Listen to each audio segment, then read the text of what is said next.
ঠিক আছে দিদি, তোমারটা খাইরুন আইব, আমি দেখতে দিব, ঠিক আছে? আচ্ছা এটা এটা এটা কেটাই মারছে তোমার? আচ্ছা তুমি একবার ক্ষমা চাইলো, ক্ষমা চাইলো, যাও যাও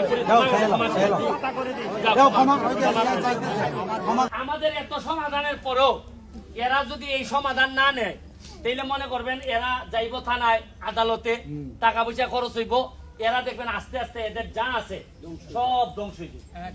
আমি ব্যারিস্টার হিসাবে আমি মানুষের কাছ থেকে মামলার টাকাই তো ইনকাম করি, মানুষ যখন মামলা করে এই টাকাই তো আমি পাই।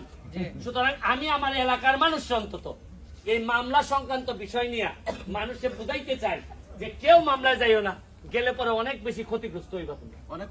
এখন দাদা আপনারা এটা আজকেও শেষ করতে পারেন এই জায়গার বিষয়টা, অথবা আরেকটা ডেট দিয়া শুধু জায়গার ভেজালটা, আর এই যে ভেজালটা যেটা ক্ষতিপূরণের যে ভেজালটা, এইটা খাইরুনের মাধ্যমে আমারে জানাই দিবেন যে দাদা 2 জনের এত টাকা ক্ষতি হয়েছে, আমি ক্ষতিপূরণটা দিব। আমি মনে করবো যেহেতু আমি এইসব পইরা গেছি, আমি এটা আর পারতে দিতে চাই না।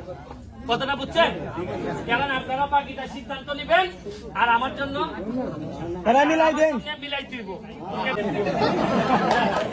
এখন হইল গিয়া এরা 2 জন, এই তোমরা দাঁড়াও। এখন যদি আমি গভীরে যাই, তাহলে ঘন্টার পর ঘন্টা লাগবে, যে এ কইব এইটা, হে কইব এইটা, দোষের কোনো সীমা নাই। আমি এখন যেহেতু এমপি, হঠাৎ করে আমি আইছিলাম খাইরুনের বাসায়, ভাবছি খাইরুনের বাসায় চা খাই যাবো, আর আইসা যেহেতু আমি পইরা গেছি, আমি একটা কাজ করে দিই, তোমরা যদি আমার অনুমতি দেও মুরব্বীরা, যে আপনি যেভাবে ভালো মনে করেন শেষ করে দেন, আপনারা যদি বলেন যে আমি অনুমতি নিয়ে আমি একটা সিদ্ধান্ত এদেরকে দিতে পারি। আপনারা মুরব্বী যারা আছেন,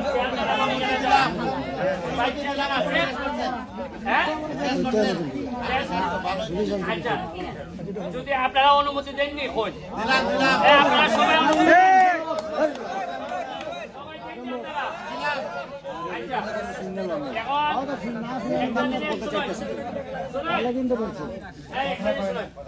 এরা 2 জনের কাজ, একজনের গাছ কাটা গেছে, গাছ কাটছে, আবার সে আবার থানায় গেছে।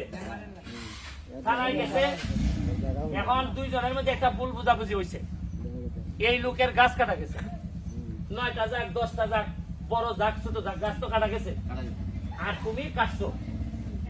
আচ্ছা এখন আচ্ছা যাই হোক, তোমার গাছ কয়টা কাটছে?